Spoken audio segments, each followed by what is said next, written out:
What is up, everybody? Welcome to the TDR Show. Didn't think I was going to be here today for you because I was just watching Rory McIlroy put on a clinic of choke jobs / amazing shots. I am a golf aficionado. I love me some golf. He was stressing me out, but he won. So I'm happy. I'm here with you guys here because I was rooting for him there. Jay Stein is here as always. We got a fun one today. We're talking about trusting the tape, the film, right? The film grinders out there that grind film all in the late of the night versus trusting the analytics. So me and Jay are going to talk about 3 rookies in this draft class upcoming that kind of have interesting profiles from a film-based perspective and analytics perspective. We got the draft coming up soon, and that might tell us the story, right? But we do want to dive into these guys because I think they're fun. We're going to go 1 quarterback, 1 running back, and 1 wide receiver here. Looking at tape, hey, what's that film say for us? What's that projected draft capital say for us? And then Jay's going to really dive into the analytics side, and then we're going to try to come up with a consensus. Are we buying this kid? Do we like him at cost? Where is he at pre-draft? I know there's a bunch of drafts going out there, and this is something we're going to do. This is a show topic that I think is going to be fun. We're going to also do it for Devy as well. I know that's a little bit harder to do, but as we get into the 2026 class, especially over the summer and the dog days of summer, we're going to be diving into that, looking at some guys that projected breakouts here, using kind of our film, kind of our basis, and our analytics basis. So stick with us. If you're watching on YouTube, hit that like and subscribe button while the intro is going. If you're on the podcast, listen to that ad so we get a little bit of moolah. We got to pay Jay somehow. We appreciate you guys here tuning in.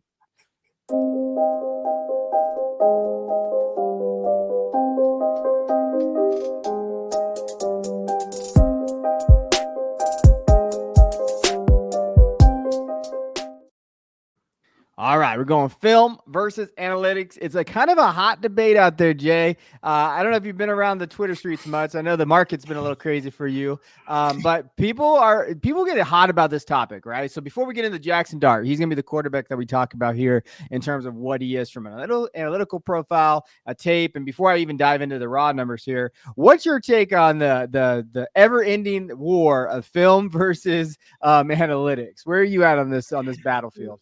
That's a class. I mean, I think it's a good debate to have, but I think what I've learned through doing numbers is that it's a combination. It's a piece of the pie, and I can't go out and watch film and take away some of the things that others can take away. But what I do is I try and incorporate film within the numbers within my process, because I think it's useful to have both sort of perspectives in it. And I think that makes it a very well-rounded picture for what these prospects can be. And that's what we're doing right now. We're just trying to figure out what sort of the picture, how does this prospect translate from college to NFL? And I do believe that there's certain things that help them translate. Production in college, particularly like market share type stuff, really does translate very well to college, but also draft capital does, film does,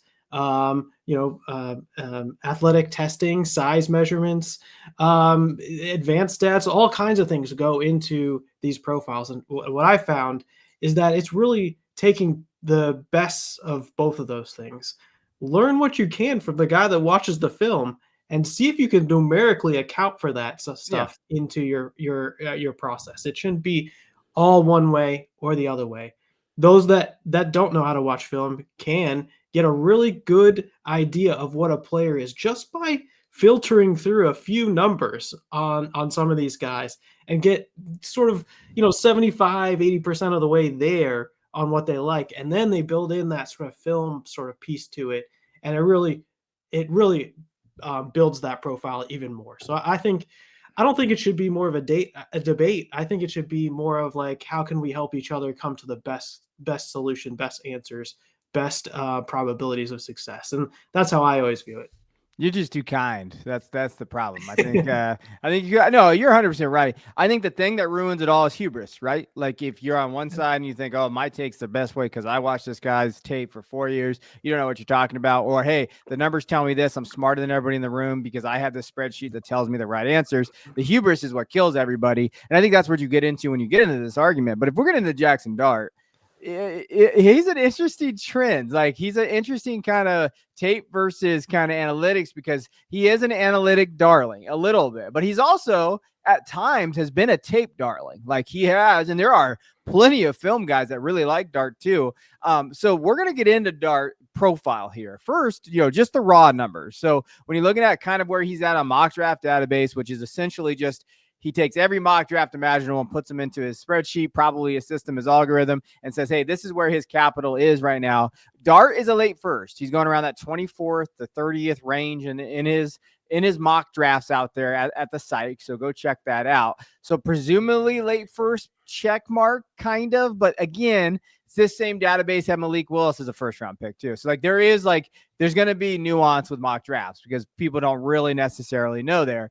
But when you're looking at his 2024 year, we'll keep it simple there. He had over 4,000 yards passing, 29 touchdowns, 6 interceptions, almost 500 yards rushing and 3 touchdowns. So he looked really good from a statistical perspective, especially in his 4th year at Ole Miss, right? So he played at USC, transferred to Ole Miss, really got better every single year, progressed better. You saw the decision-making better. Turnovers got a little bit better. Obviously, last year had 1 more interception, but the numbers improved. So, and I know Jay's going to kind of dive into where those efficiency numbers went, but overall, as a prospect, very solid quarterback. Now, the thing that worries me the most is he's not really getting buzz as a very top-end quarterback. I mean, some have him at 2, some have him over Shador, so I get that. But in a down quarterback class, if he was that good, you'd be like, oh, yeah, this kid is definitely going first round. If he's still late first in this class with a ton of question marks, with the over-under being 2.5 quarterbacks, that concerns me a little bit just from his profile there. But what say you in terms of his analytical profile, just him as a player?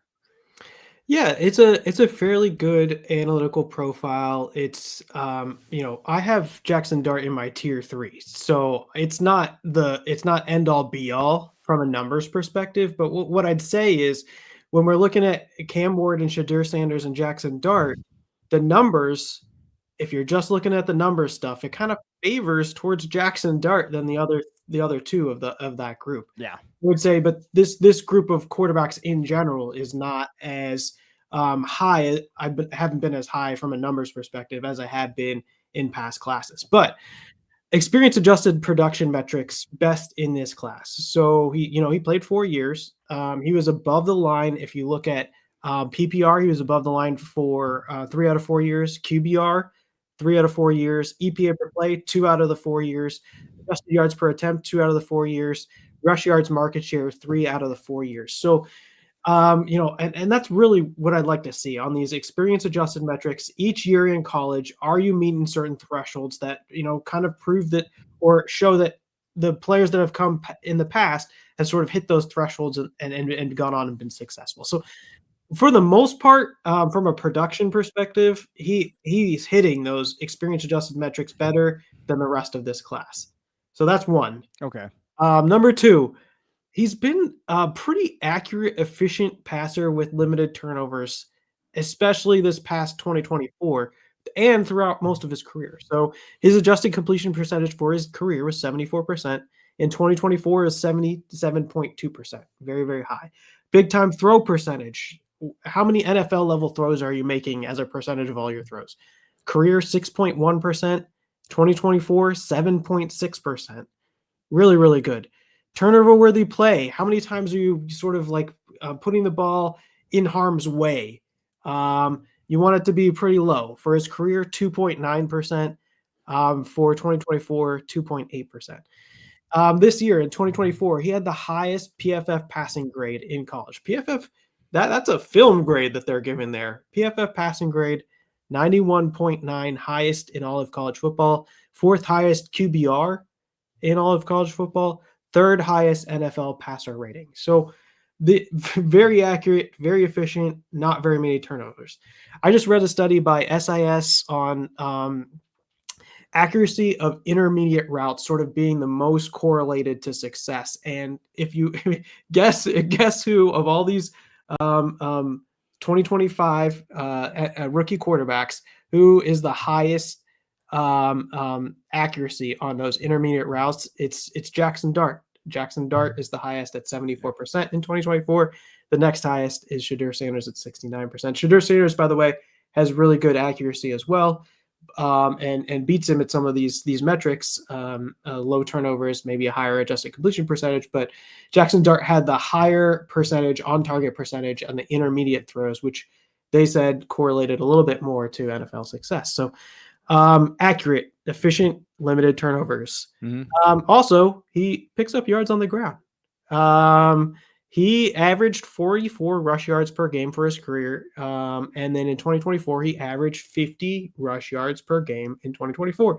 In Dynasty fantasy football, we're looking for, you don't have to put up 100 yards per game, but if you have that rushing capability to be able to avoid tackles, get out on the move, pick up some yards, that helps you so much from a fantasy perspective. And he is not limited.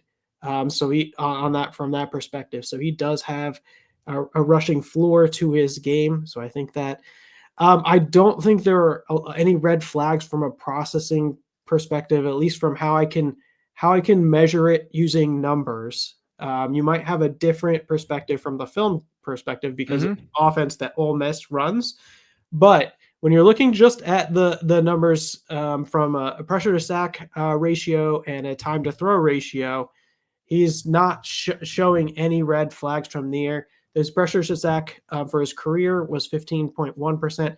In year 3 and year 4, that was up a bit. It was about 19%, but it's less than my threshold of where that red flag comes in, which is 22-ish percentage points where that comes in. His time to throw for his career was 2.74. He's been in the mid 2.7s for years 2 through 4. So again, not really flagging too much anything. I'd say where my profile has dinged him when I build up my profile is sort of draft capital. And what we've learned through this draft capital evaluation process is that he's sort of been on the rise. We saw that chart, that slide right before, going from maybe third round to second rounder to now early second rounder, late first rounder to now late first rounder. I have a hard cutoff at round 1 for quarterbacks. I can make an exception for quarterbacks that go early second sometimes, but usually you get dinged pretty hard if you're not a round 1 quarterback. From a numbers perspective, boy, would I love to have seen Jaxson Dart at the very top end of this class throughout the whole draft cycle. Like a Cam Ward, I feel much more at ease about his profile from a draft capital perspective because he's basically been in the top 5 for the entire draft evaluation process. He hasn't floated that much one way or the other. It's been sort of close to that top. Jaxson Dart's been sort of a long, drawn-out struggle to get him up into that first round. It's giving me some hope that he might his overall evaluation in my process, the number side of that, gets to be a little bit higher if you get that first round draft capital. But regardless, unless he's going top 5, it's not like that huge of a jump. So I don't know. I don't think he moves into like the tier 2 unless he's maybe top 5 guy. If he's a top 5 guy, then things might change. I might bump him up a tier.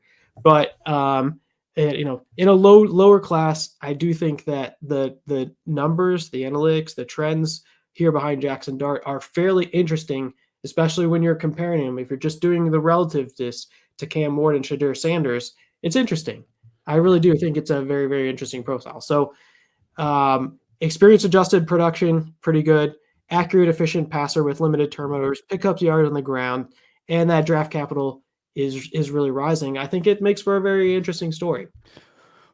So you've been doing this a while. You're old, man. So what is if you had to rank his analytical profile out of 10? So 10 being the best quarterback you've ever looked at from a profile. Yeah, I know. I'm scaring you now with the numbers here. What would you put it at? Don't be looking at your spreadsheets right now. Don't be looking at your stuff. No, because tier 3 is not incredibly high, right? So the way that he jumps into tier 2 is he goes top 5, right? Yeah. But even then, he's not at the very top end, the upper echelon of quarterbacks we've seen. He just has a better shot at hitting in that top 5. So I would not rank this profile as incredibly high. Okay. I think there are some holes, some warts in this profile, and I can maybe say the other side of that for a different show, but there are some things to like, and especially when you're looking at relative of these tier 3 quarterbacks to Cam Ward and Shadur Sanders, there are definitely some things to like. Okay. It's just my view on this class overall is a little bit lower. Yeah. No. Okay. And so he'd probably fit in from just a profile perspective. He's behind all the quarterbacks from last year. So he's probably where kind of like Michael Penix would be. Okay. Kind of like where Michael Penix would be. That's Hey, kind of how I view it. and he went top 12, right? Like when you're looking at Yeah. that, like, Yeah. but I don't know. That's the thing. When we think of quarterbacks, we just don't know in terms of where these teams are going to reach for guys or where they're going to draft guys either. So like that's the thing. Like, and it always goes in ebbs and flows too. Like you'll see that high quarterback draft class like we saw last year, and then you'll see like, oh my gosh, Cam Ward goes one, then we see Shador drop, and then we see these guys drop another board. It's very weird how it kind of does that. As we've watched the draft multiple times, it kind of plays out that way. Now, I'll be, from a film perspective. So on Jay's point, if I had to give this a 1 through 10 or however he did his tiers or whatever, he's a middling film project. Like when you're looking at him too, from just like his strengths and weaknesses, there's some good that stands out. So the one thing I will say, he's very cerebral. Like his mental ability is very good. Now, I don't want to put processing in there. So I'm glad Jay brought up processing because from an analytics perspective, the processing stuff and like the accuracy and everything is there. But from a film base, it actually kind of is one of those very weird, like he struggles with it on film. There's times that film like makes you question it. But then on analytics side, you're like, well, the numbers look good. And I don't know how much that has to do with his offense, which we'll get into that. But he does understand offenses. So understands offenses. He's played at 2 different kind of systems. He really mastered Lane Kiffin's system. And the one thing I will say is, there was a lot of question marks coming into 2023 about whether he was going to be the starter or not. They had just got Spencer Sanders. Walker Howard was going to Ole Miss. There was a lot of question marks about whether he was going to be that starter. And you know what? He nailed it. Like he came out and did it well. Now, at times, though, even last year in 2024, when he was the surefire, hey, he's going to win 10 games. He's going to be that guy, maybe get Ole Miss in the playoff. The one thing that I've always felt like he's lacked just from watching him play is that killer mentality to go out there and win that game. It always felt like Lane was calling plays to make sure Dart didn't lose it, right? And like the numbers, the interception numbers, they're fine. But there's times where when he's called on to win a game, he could not perform, especially against Georgia. Now, obviously, last year, not a saying, but the year before, Alabama, they could have beaten Alabama twice. That Jaxson Dart and Saban was there, but I felt like they just didn't let him throw the football. They were concerned about letting him do that. To me, that's my biggest knock on him, just from like not even a film perspective, just watching the games and playing there. But he does have a strong arm. He is a very solid passer under pressure. Like, and Jay mentioned that a little bit. Like, he does do that well. Now, I think part of that is because the system that he played in. Like, he very RPO heavy offense, very quick out, get the ball, screens, all those type of things. So that helps with pressure when you don't face it a ton too. Like, and it's coming out quick, and that's kind of where they roll. But he does do it well when it happens. Like, so you can't really knock him, even though I think his offense takes a role into that. The one weakness is the one thing I will say this, he takes bad sacks. He takes really bad sacks. So he might not struggle under pressure, but there's times where you're like, man, he takes really bad sacks. Sacked over 50 times. Part of that was probably the Ole Miss line, but there is like, hey, doesn't he need to get the football out? Like there's also times where when he didn't have those quick outs, those RPOs, those things that you look to see there were times where he just took bad sacks, right? Processing to me still a question. Like when you're thinking of like quick balls, it was there. Like, man, really level when you're watching the tape. But the notes that we have for our rookie guy that we're talking about too, bad tendency to throw hospital balls when targeting the intermediate areas of the field. Like when he throws them up, he gets his guys injured, because I do think he just struggles with that processing and that layering the football at the second level. So that's part of it. Can get his wide receivers hurt, processing, take sacks there. Now, we comped him to Derek Carr. So that's kind of our comp for him. Derek Carr went round 2, right? And Derek Carr has been Derek Carr. I don't know. He's Derek Carr. Like there's been ups, there's been downs. I mean, he was a NFL MVP maybe candidate until he broke his leg that year when they were going to make the playoffs. They looked really good. But Derek Carr feels like a pretty fair comp to him from a film-based perspective. Yeah. And well, it's so funny. We were talking about how you can marry sort of the analysis of analytics and film, and here I'm saying the processing isn't showing any red flags, which means that we're cutting off the tail end of if it shows up in these particular numbers, it might be a problem. And then the caveat is to that, if you go and actually watch, maybe there's some work to actually get done. And, I mentioned some numbers like pressure to sack ratio. Maybe he doesn't get sacked more often than everybody else, but when he does get sacked, it's a problem. It's you ran too far back or something like that. Yeah. And you mentioned the intermediate routes. I talked about sort of how he had the highest completion percentage in any intermediate routes, but you mentioned, well, sometimes he does throw those hospital balls, get his wide receivers hurt. This is like the perfect marrying of, here's what the numbers are saying, but here's some caveats with some of that stuff. Maybe he's not at the very, very low end of processing, but there's definitely some work to be done here on that from that perspective. So I love the fact that you can get sort of both sides of this sort of married together, that even gives you an even better perspective of what this quarterback can be. And I went back to 2024 players. You said don't go back, but I went back. If he goes in the first round, it's sort of, these aren't comps, but these are kind of where he would fall versus that 2024 class. He fall right around where I had Bo Nix. If he goes in the second round, he fall right around where I have Michael Penix. So that's kind of how I think about those where he'd fall based on what round he goes. And Penix and Michael Penix Jr. and Bo Nix are still outliers in my opinion. Like I Michael Penix Jr. more to an extent because Bo Nix did have a good season. I wouldn't call it great. I don't think you're winning a Super Bowl with Bo Nix. I just don't.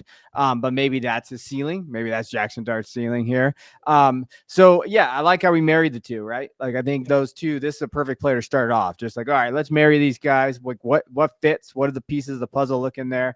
And I like Dart. I just don't have him as QB2. I think some people have him as QB2. I don't have him there. I have him in a tier below Shador and Cam Ward.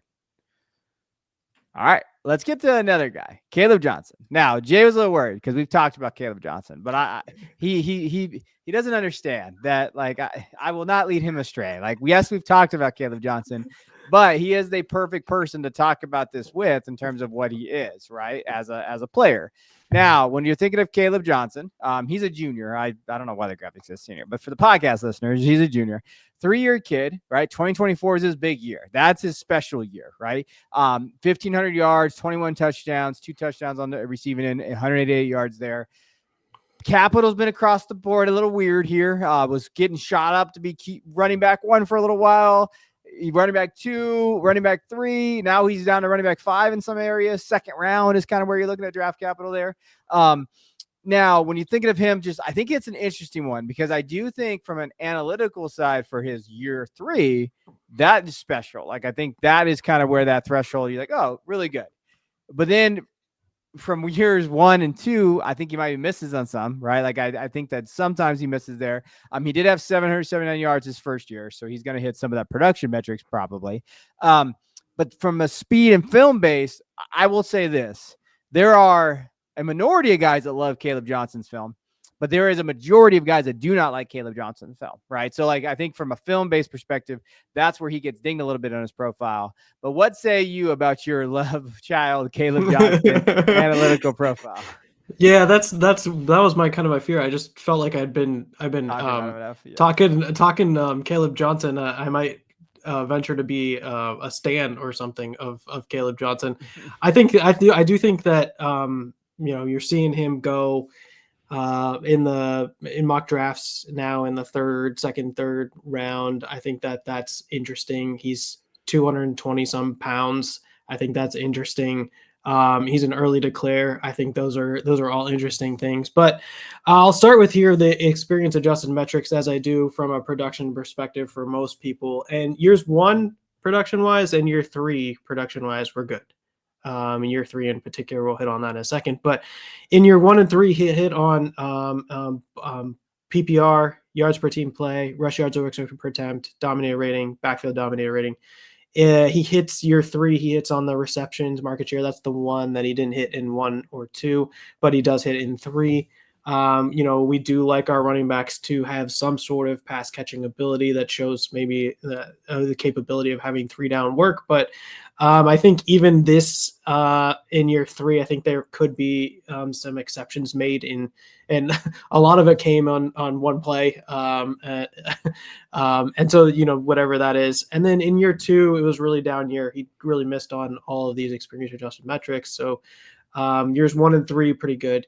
Year 3 was a special year, and it did happen to be in the same year that Ashton Genty went crazy, and Omarion Hampton had just as good a year. But just to put some numbers behind what year 3 was, this 2024 season, he had 240 attempts, 1,500 rush yards, 21 rush Ts.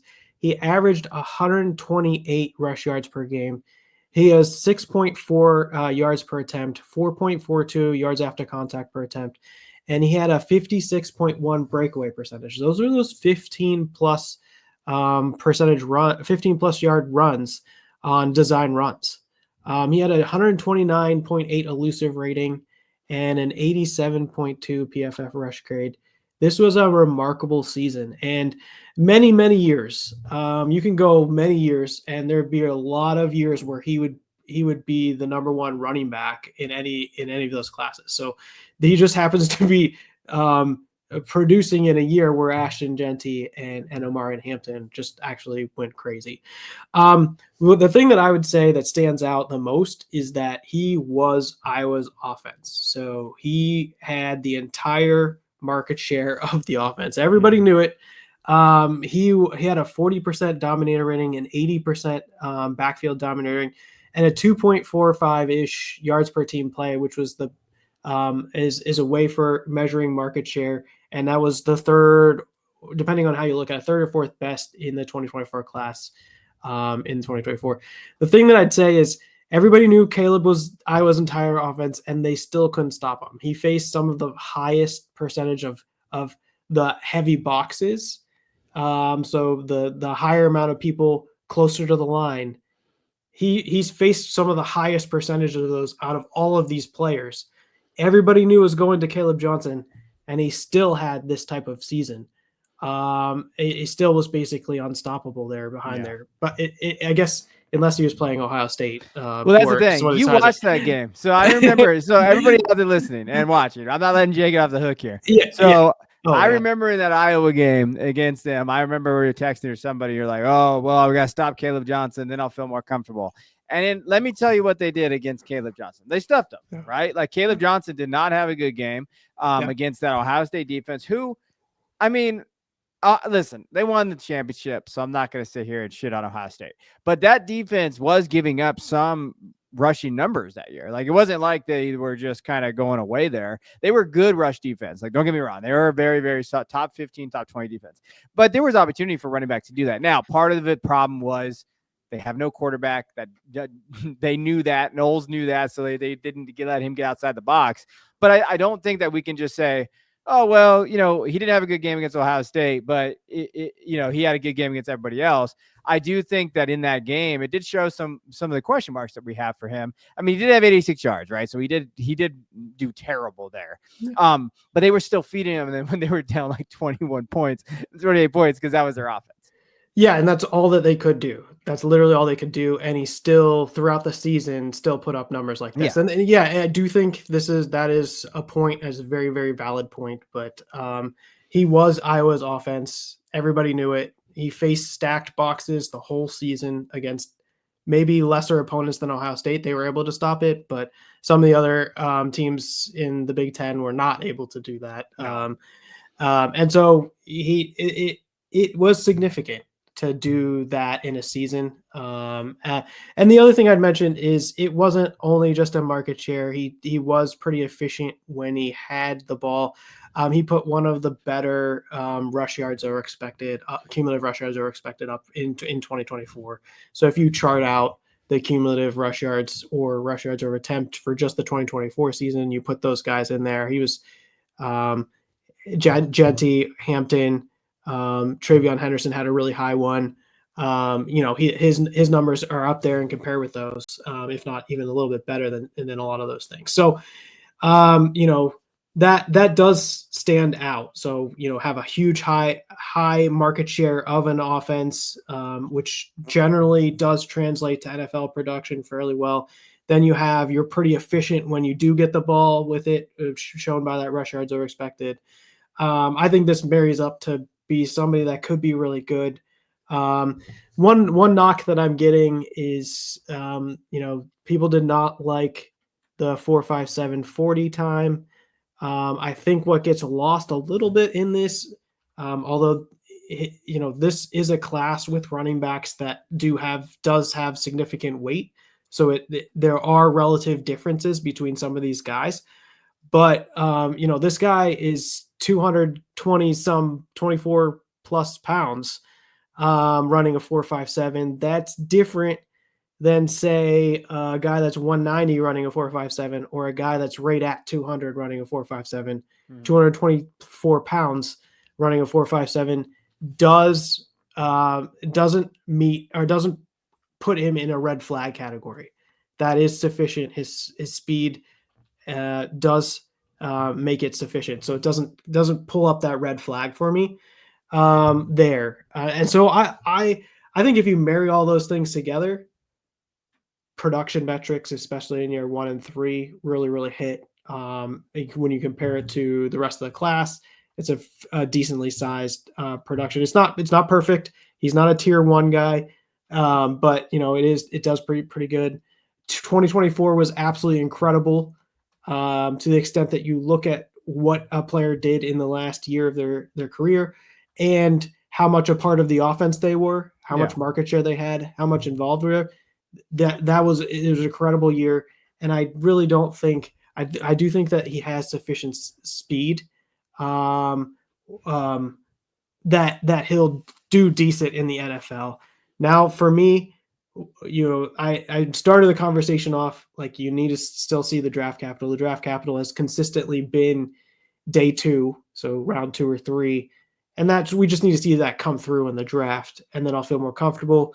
If he ends up slipping into the 4th round, that's when I start to waver a little bit. Maybe I bump him down from a tier 2 to a tier 3, but it's going to be hard to do that because the numbers really look fairly well from a production perspective for Kaleb. So I do like it. I think that the profile is pretty good. Okay, so there's a lot to unpack here in terms of what Kaleb is. Like, you are right about that stuff. So let's just talk about film first. Let's get into it. I also agree. So when you're looking at film base and what he does on film, he has excellent straight line speed. I am not worried about the speed really as much as like some are, like Jay talked about. He's a big boy, 224. I'm okay with what he does, because what he does is downhill. He's great. His burst is great in a zone scheme fit, right? Like, he is a very scheme dependent back. That's the one concern that I have in terms of like what that's going to be like moving forward. He's got to be in his own scheme. If he gets to his own scheme though, and he gets downhill, there's not a lot of guys that can tackle him, like, because he has very good contact balance. Like, when you look watching him play, he gains additional yards. Like, when you think of yards after contact, was very, very good PFF, nearly 4.5 yards after contact, which you really like. One cut and go guy, right? That's what you really love. And I think the other thing about his profile, like, he is an early down workload type of guy. Like, I think when you're thinking of it, he can be a very, very, you know, volume filled back at the NFL level, first and second down. Now, where am I concerned about his ceiling?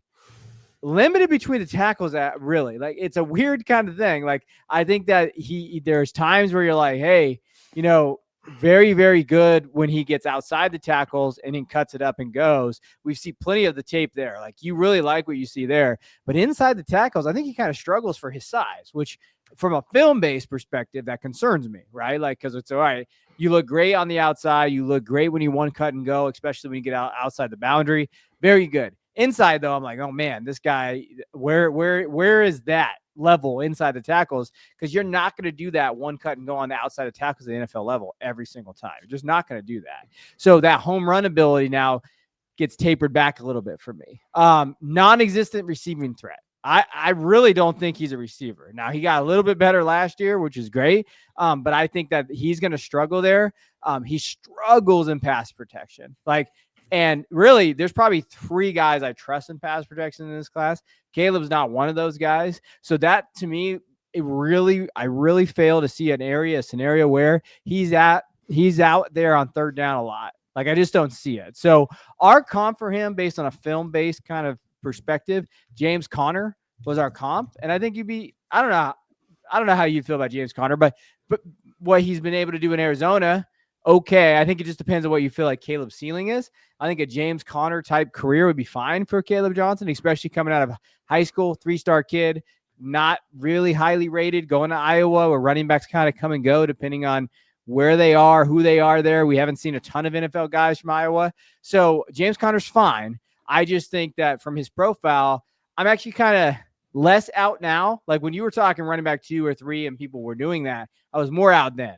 Now, if he goes down to 5 or 6, I don't think he's getting 4th round, though. Like, I don't think he'll fall to the 4th round. I think he is a day 2 back. I'd be surprised. I'd be shocked if he fell out of day 2. And if he falls in day 2, I think he's worth the value depending on where he's at.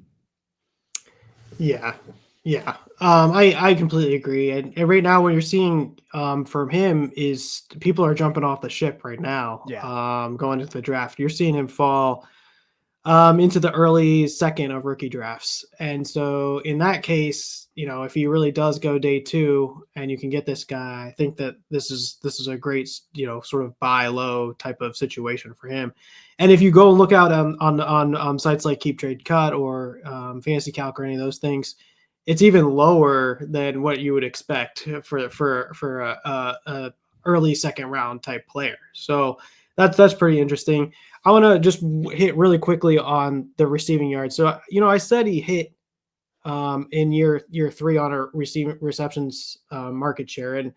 And I did give a little bit of a caveat there because really what happened was it was all on really the rush yards was all really on one play, or the receiving yards was all really on one play. He had one 72-yarder against Nebraska at the very end of the season.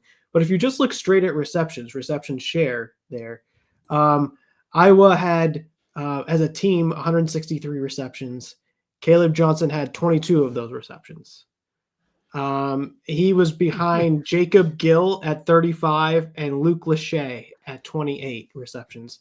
And then Kaleb Johnson was the 3rd highest receiver for Iowa. Now, that says what the context here that we're saying is Iowa's passing game offense was so bad. Yeah. That Kaleb Johnson, who is not regarded as maybe a receiving back and really only had one giant reception against Nebraska, was able to be the 3rd best receiver on the team.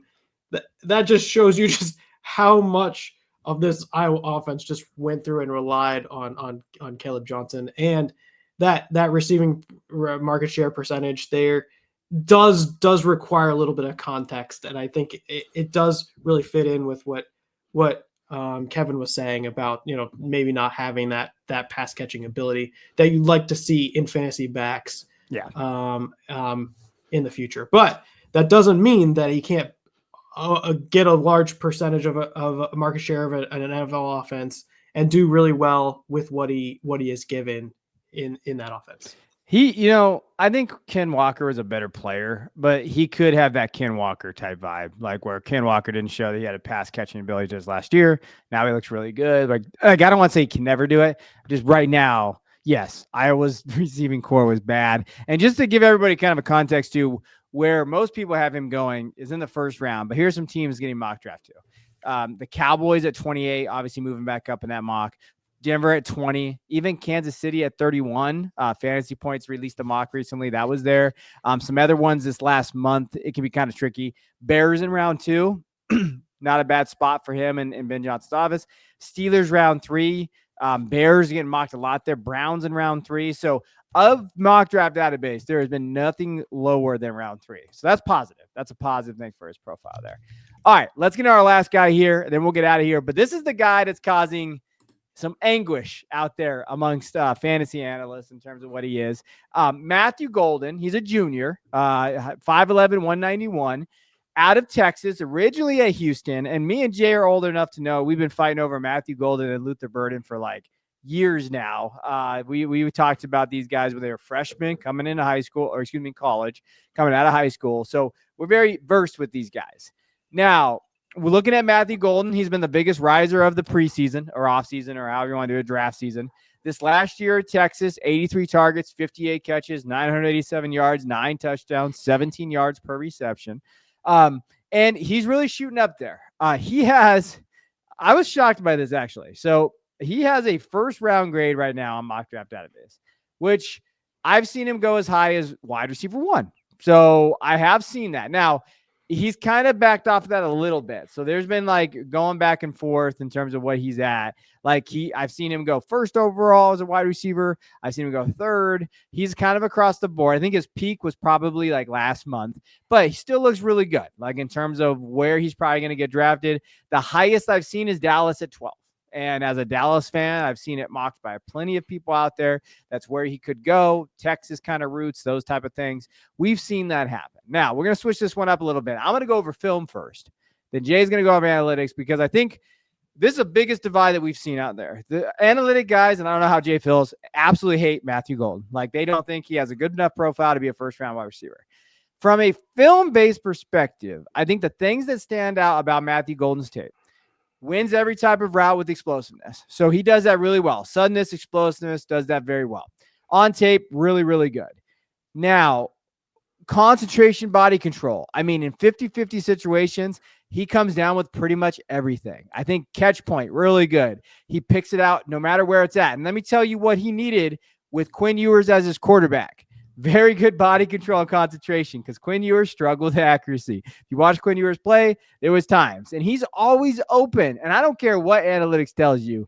This kid just gets open. I think he has really extensive route tree. I think he gets in breakers, out breakers, comeback routes. He does that all really well. And when he gets upfield, when he even gives space, I think he has that ability to create yak. Like he does those things really well.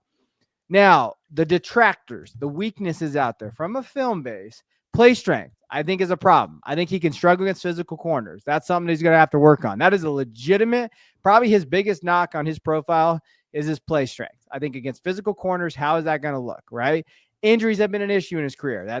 He struggled with that at Houston. Luckily at Texas, he played all 16 games, but against, at Houston, definitely struggled there.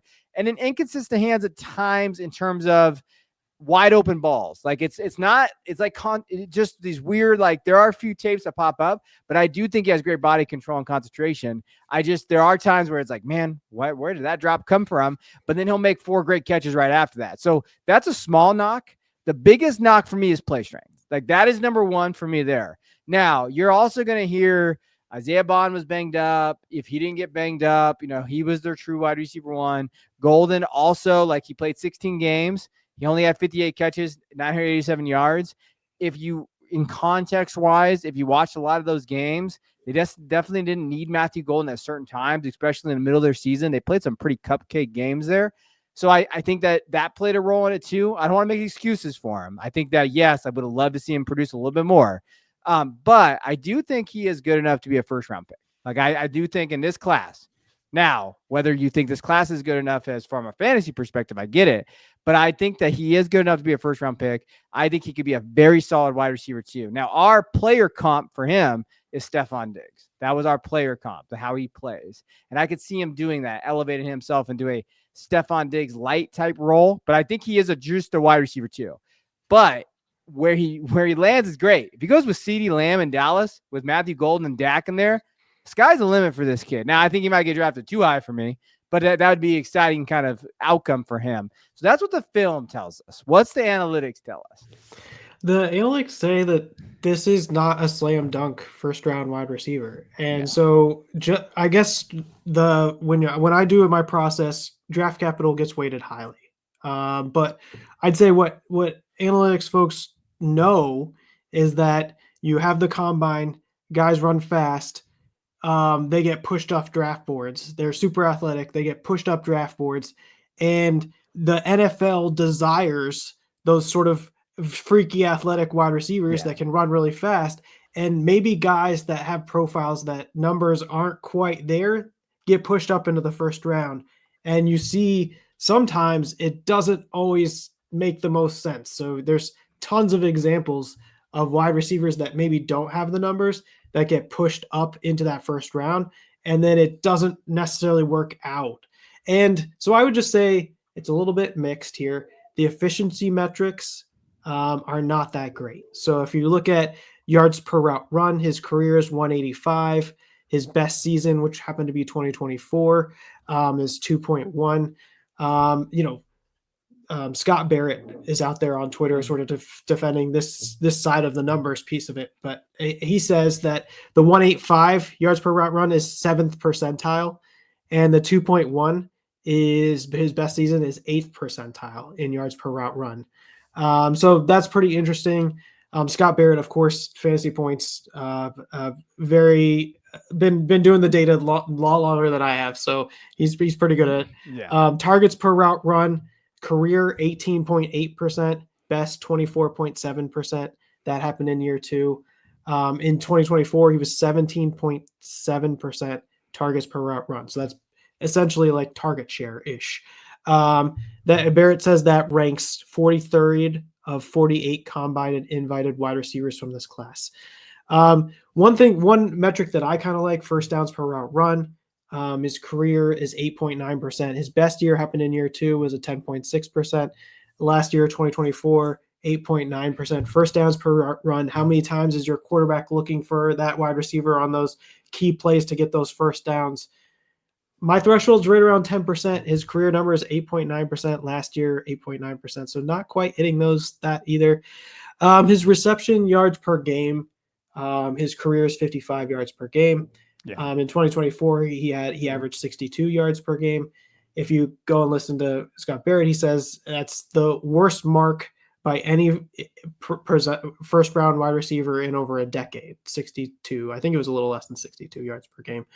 But if say Golden goes in the first round, that would be in over 10 years, that would be the worst mark of any first round wide receiver, 62 yards per game. So, like the efficiency stuff, the stuff that you look for in evaluating rookie wide receivers or, wide receivers and how they're going to do next year, not that great. The experience adjusted metrics, they are mixed. There are some hits, there are some misses. He hit early with Houston in year 1. That year, he had 56 targets, 38 receptions, 584 yards, and 7 touchdowns. That year, from a weighted dominator, from reception yards per team pass attempt, he hit. So he did get the market share you'd like to see in year 1. Then in year 2 and year 3, he wasn't putting up like terrible numbers, but it wasn't meeting those age-adjusted market share thresholds that you'd want to see. And for his career, he never did get above that 30% threshold that I look for on the weighted dominator percentage as well. He does have a good EPA per play. That's my third kind of metric that I look at for these wide receivers. The EPA per play, expected points added per play, he hit on all 3 years on an experience adjusted basis. So like I said, it's not all one way or the other here. I do think the experience adjusted metrics do say a little bit more, how much of the market share, how much of the offense you have, do say a little bit more than the efficiency stuff in terms of translating from college to the NFL. But even those, the experience adjusted measures are a little bit mixed from a market share perspective. And there are some caveats in there as well.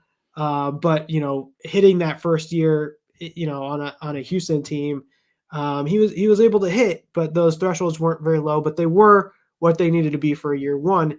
And then we never really saw that like huge hit, that like exponential jump, that third year bump or second year bump that you wanted to see from a market share perspective. So those are the kind of things that kind of stand out, is like make the profile. If he does go in the first round, it's not as clear as one might think, as you might just say like, oh, he's a first round wide receiver. This is a lock. This will be really good. I'm going to take him, 1.06 in my rookie draft or even higher because I really, really like this profile.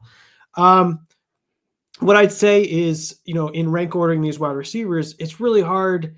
So like, for instance, on the film basis, you have Dan Jeremiah talking about, each of these wide receivers provides a different flavor, and he likes Matthew Golden at wide receiver 1 in this class. And he's been that way since I think about the combine there. I think from a numbers perspective, just given some of these holes, given some of these mixed data, that's really, really hard to make the case to take Matthew Golden over some of these other wide receivers in this push. When I'm looking at the numbers, I see wide receiver 4, 5, depending on maybe 3 if you want to how you think of him versus Emeka Egbuka. But and then the 4 or 5, the 3 or 4 that slash there is whether you consider Travis Hunter wide receiver or not. So if you take Travis Hunter out, then he's maybe wide receiver 3 or 4, depending on where you put him versus Emeka Egbuka. And then if Travis Hunter is in there, he's wide receiver 4, wide receiver 5, depending on where how you think of Emeka Egbuka there as well. I have been an Emeka Egbuka fan for some time. I've always ranked Emeka Egbuka slightly better than Matthew Golden. It's not exactly clear because they're both similar tiers who does better there. But that's sort of just been my process because I do feel that Matthew Golden's numbers aren't quite as picture perfect as you'd like to see. They don't necessarily back up everything you'd want to see. And a lot of this profile gets driven by just that first round draft capital. That's why he's bumped up there. And if he didn't have the first round draft capital, it'd be a little bit lower in the process. 100%. Now, I want to make something very clear here. I like Matthew Golden, but I don't like him more than Emeka. I don't like him more than Tet. I don't like him more than Hunter. I think Travis Hunter is a better receiver, just from a receiver standpoint. Luther's in the same tier. You forgot Burden. Well, so Luther's in the same tier. Oh, no. Okay. So I'm with you. I think Luther from a receiver perspective is better right now. I don't know about the ceiling though. That's where I get kind of weird with Luther. I think maybe Golden because Golden has a athleticism through the roof. He really does. He's had it since high school. He's had it at Houston. Remember how I used to tell you all the time, this kid is phenomenal. I know he is. He just got to get on a roster that utilizes him the right way. That's where I've really been with Golden.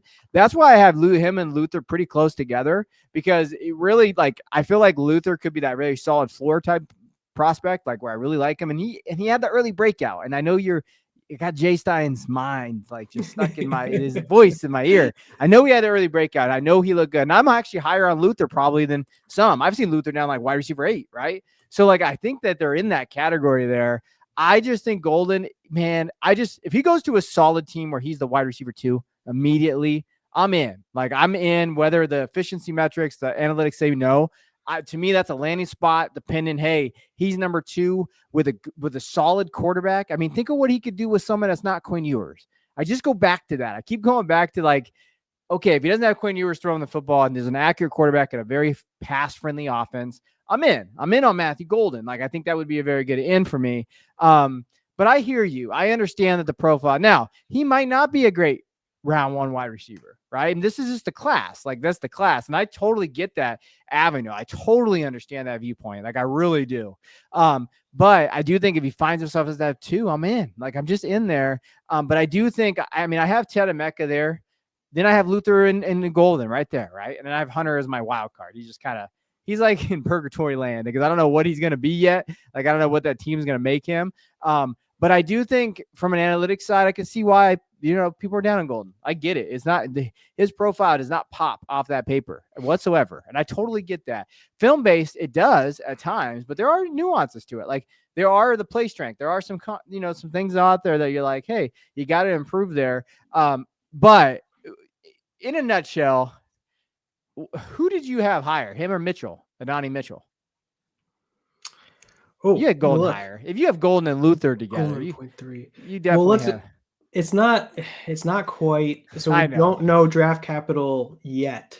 So that's the problem. As soon as I know draft capital, I'll be able to give you a more for sure answer.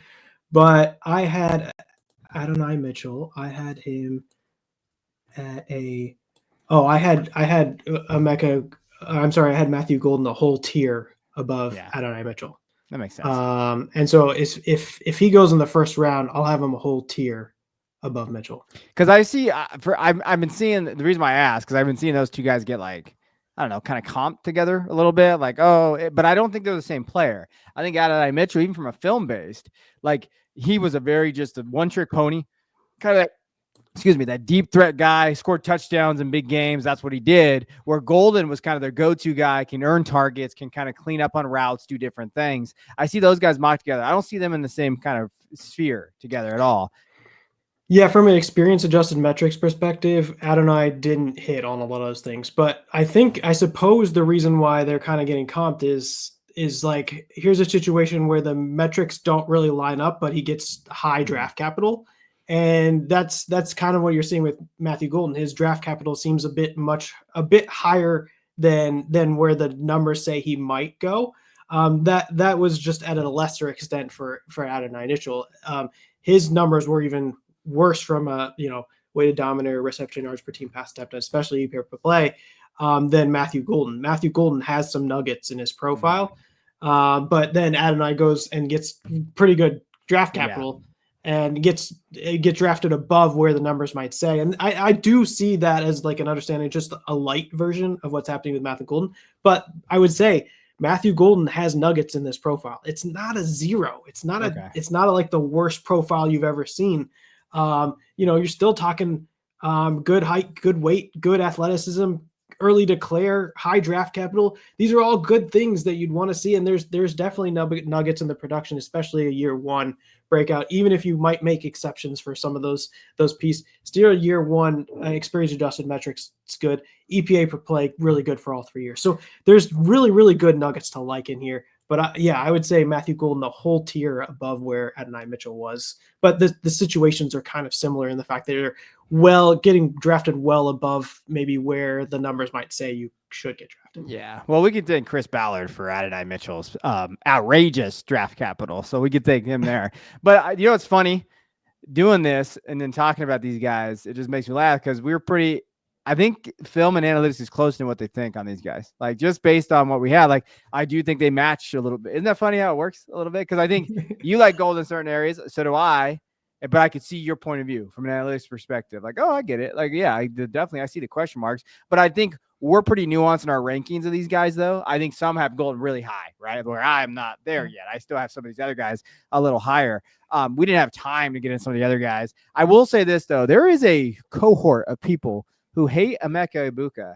And I would like you to know you are flat out wrong. Okay. Emeka's going to prove a lot of people wrong, Jay. Can we get on the same page there? Do you think we're on the same page, right? Oh my gosh. We were doing these mock drafts, last year, and we were drafting Emeka Egbuka in the middle of the first, and we were getting roasted on Emeka Egbuka in the middle of the first, absolutely roasted. And I believed him. I think he's pretty good. I think he's there. I think he'll go on it to the NFL and provide some good fantasy production and be useful to your fantasy rosters.